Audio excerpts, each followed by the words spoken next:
Assalamualaikum warahmatullahi wabarakatuh. Hai adik-adikku yang solih dan solihah, bagaimana kabar kalian hari ini? Mudah-mudahan semua dalam keadaan sehat ya.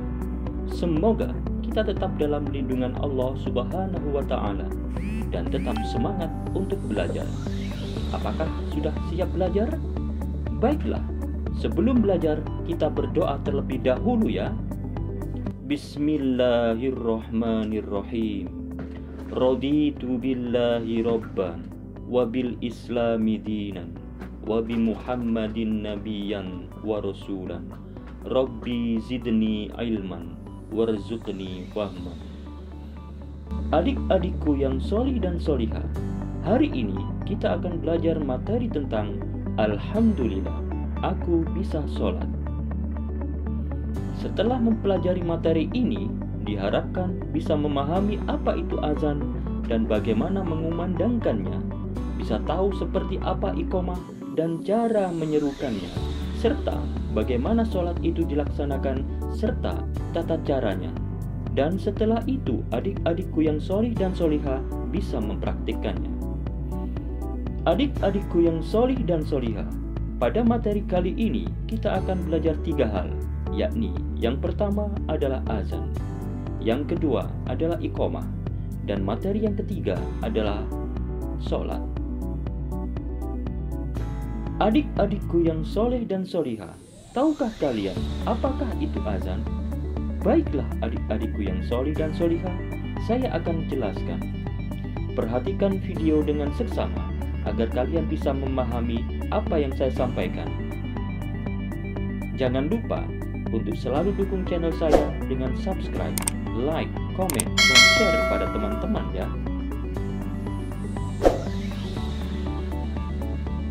Adik-adikku yang solih dan solihah, tahukah kalian apa itu azan? Azan merupakan pertanda masuknya waktu sholat. Ketika mendengar azan, semua kegiatan dihentikan. Seluruh umat Islam bersegera menuju ke masjid untuk mendirikan sholat. Azan adalah panggilan untuk melaksanakan sholat berjamaah karena sudah masuk waktunya. Secara syariat, azan adalah seruan kepada kaum muslimin untuk mendirikan sholat. Orang yang mengumandangkan azan disebut muazzin, adapun orang yang mendengarkan azan disebut mustami'. Hukum melaksanakan azan sebelum sholat berjamaah adalah sunnah. Berikut ini adalah ketentuan-ketentuan azan. Azan boleh dikumandangkan ketika sudah masuk waktunya sholat. Orang yang mengumandangkan azan haruslah berniat untuk azan. Azan haruslah dibaca sesuai dengan lafalnya. Azan juga disuarakan dengan lantang dan merdu dan diucapkan berurutan serta bersambung. Adapun syarat-syarat orang yang mengumandangkan azan adalah sebagai berikut. Orang itu haruslah beragama Islam. Dia memiliki akal sehat, haruslah laki-laki, dan seorang yang bisa membedakan mana yang baik dan mana yang buruk, mana halal, mana yang haram, serta bisa membedakan mana yang bermanfaat dan mana yang merugikan, atau dengan kata lain harus memayyiz. Sedangkan sunnah azan bagi muazzin antara lain, seorang itu telah suci dari hadas dan najis, disunahkan menghadap kiblat, haruslah dalam keadaan berdiri dan mengumandangkan azan dengan suara nyaring dan merdu. Adik-adikku yang solih dan solihah, tahukah kalian bagaimana tata cara mengumandangkan azan? Seseorang yang mengumandangkan azan harus dalam keadaan suci, menutup aurat dan menghadap ke arah kiblat. Seseorang yang mengumandangkan azan haruslah dengan suara yang lantang dan merdu. Perhatikan contoh suara azan berikut ini.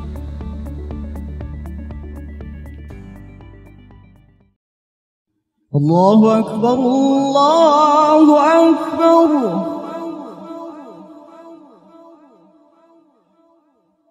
Allahu Akbar, Allahu Akbar.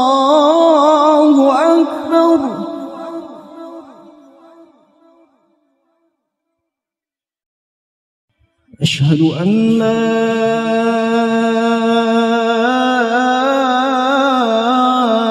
إله إلا الله.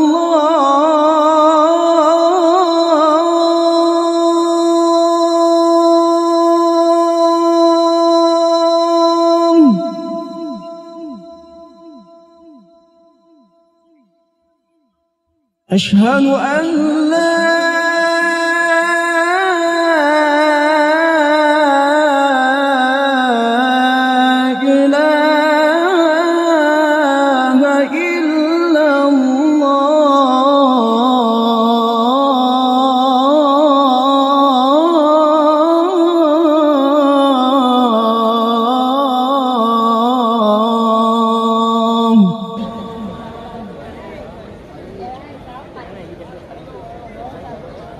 أشهد أن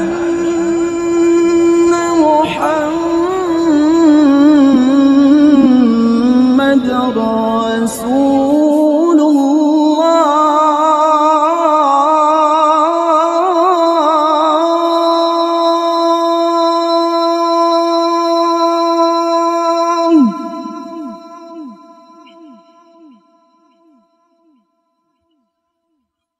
أشهد أن محمدًا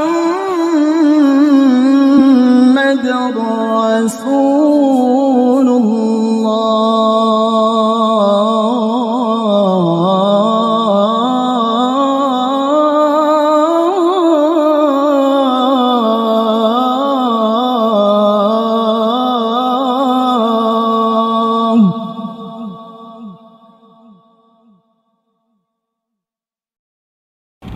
حي على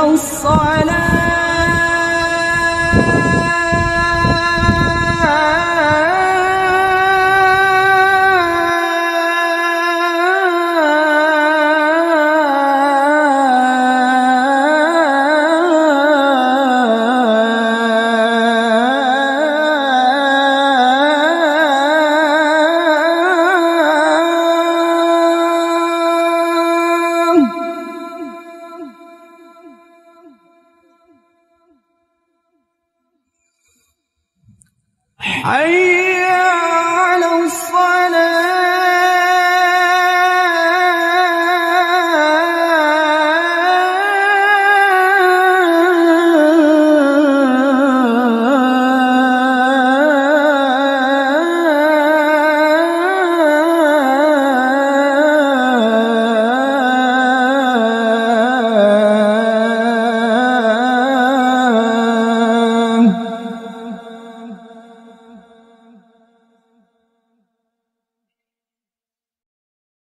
حي على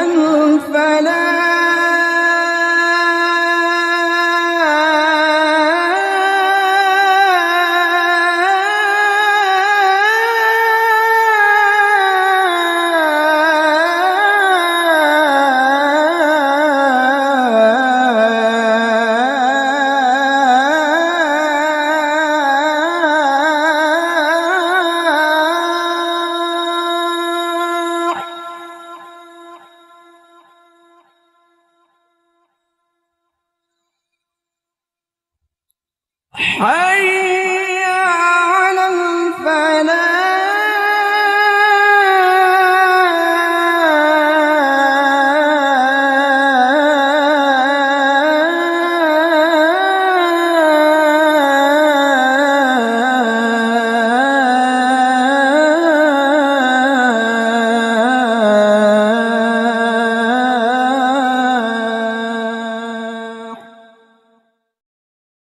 الله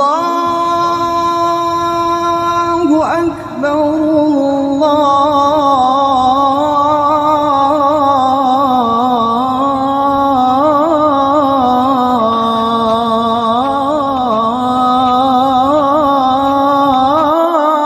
أكبر.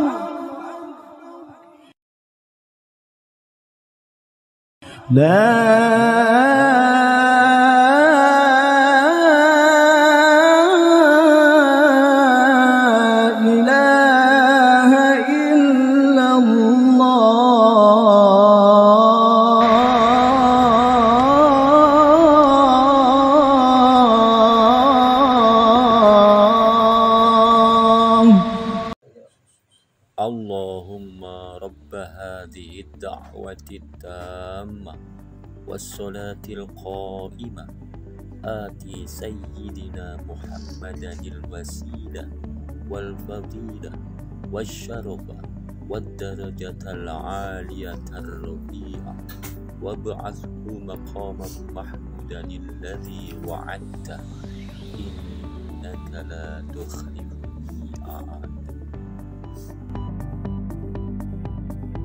Adapun bacaan azan ketika sholat subuh, yaitu dengan menambahkan bacaan as-sholatu khairum minan naum yang dibaca 2 kali setelah lafal hayya 'alal falah. Demikianlah adik-adikku yang sholih dan sholihah bagaimana mengumandangkan azan dan berdoa setelahnya. Selanjutnya, marilah kita membahas tentang iqamah sebelum mendirikan sholat. Tahukah kalian tentang apa itu iqamah? Iqamah adalah seruan bahwa sholat berjamaah akan segera didirikan. Setelah iqamah dikumandangkan, jamaah segera mengambil barisan atau shaf dan meluruskannya. Membaca iqamah hukumnya sunnah. Adapun ketentuan iqamah adalah sama seperti azan. Apakah kalian pernah menyerukan iqamah? Bagaimana cara menyerukan iqamah? Berikut ini tata cara melakukan iqamah. Kalian perhatikan baik-baik ya. Orang yang menyerukan iqamah haruslah dalam keadaan suci, dengan menghadap kiblat dan kedua tangannya menutup telinga, dan dilakukan sambil berdiri, menyambung tiap 2 kalimat takbir dan menambahkan kalimat qad qamatus shalah. Perhatikan lafal iqamah berikut ini.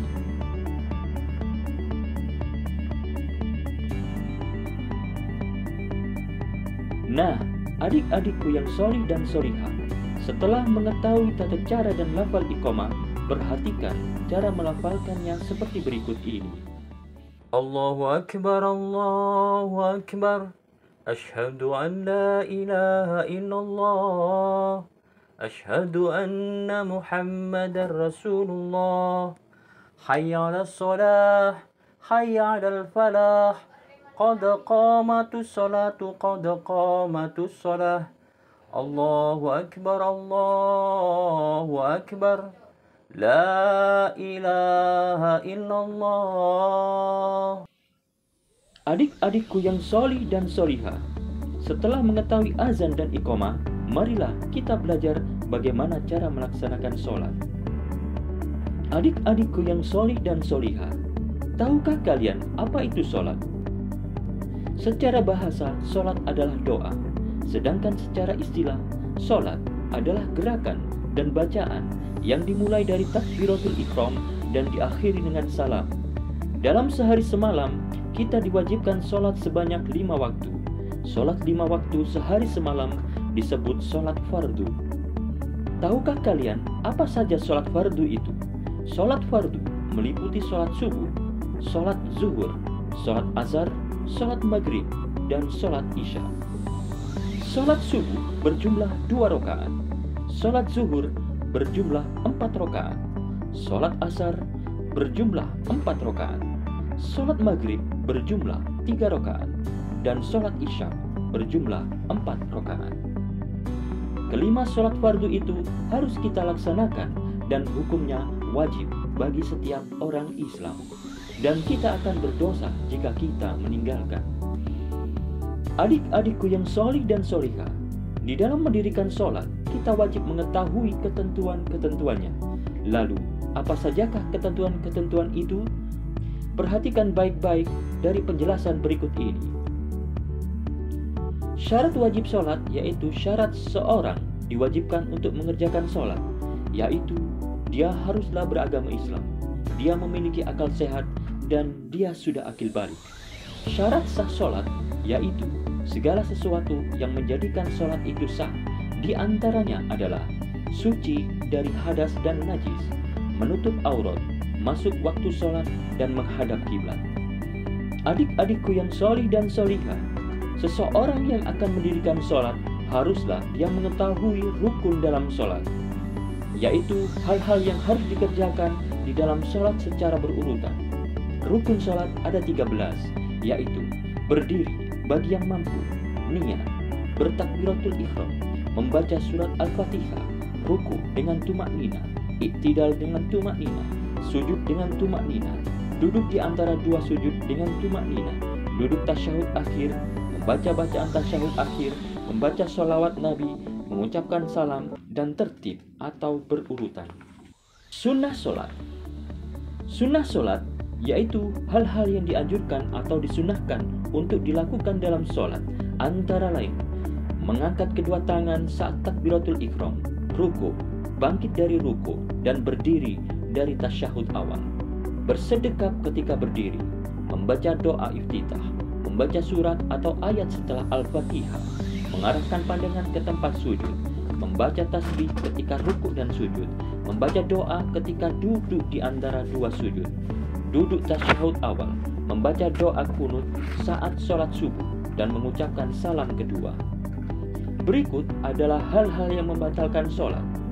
Sholat menjadi batal apabila hadas kecil dan hadas besar, terbukanya aurat, makan dan minum, berbicara atau bersuara selain bacaan sholat, banyak bergerak dengan sengaja, menambah gerakan sholat, meninggalkan salah satu rukun sholat, dan mendahului imam sebanyak 2 rukun.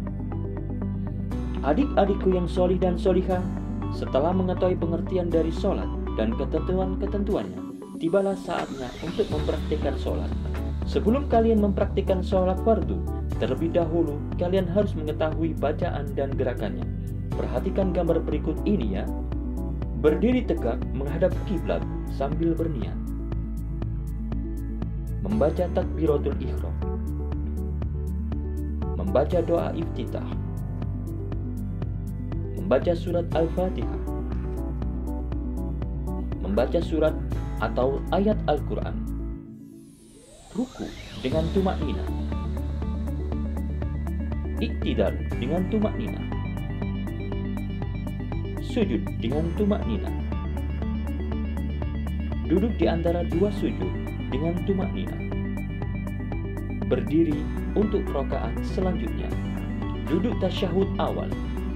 Posisi duduk tasyahud awal sama dengan duduk iftirash, namun bacaannya berbeda. Duduk tasyahud akhir, membaca doa sebelum salam. Dan terakhir adalah salam. Mengucapkan salam sambil kepala menengok ke kanan dan ke kiri. Dan ini adalah doa qunut dibaca pada rakaat kedua setelah iktidal pada sholat subuh. Adik-adikku yang solih dan solihah, tahukah kalian bahwa ada hikmah di dalam sholat fardu? Di dalam sholat fardu terdapat banyak sekali hikmah di dalamnya. Di antaranya adalah selalu mengingat Allah, selalu dekat kepada Allah, memiliki sifat rendah hati, disiplin memanfaatkan waktu, hidup tertib dan teratur, terjaga kesehatan jiwa dan raga, menjaga persatuan dan kesatuan, hati menjadi tenang dan tentram, terjaga kebersihan lahir dan batin, serta terjaga dari perbuatan keji dan mungkar. Tekadku, aku akan selalu menjaga sholat fardu setiap hari. Aku juga akan berusaha menjadi muazin di masjid atau musola terdekat. Nah, adik-adikku yang solih dan solihah, materi kita hari ini telah selesai. Semoga pembelajaran hari ini dapat menjadi ilmu dan bekal untuk kita semua di dunia ini, sehingga kita bisa mempraktikkannya mulai hari ini. Amin ya rabbal alamin. Sampai berjumpa di pertemuan berikutnya. Terima kasih atas perhatiannya. Jangan lupa subscribe, share, like, dan komen. Wallahu muwaffiq ila aqwamit thoriq. Wassalamualaikum warahmatullahi wabarakatuh. Dadah.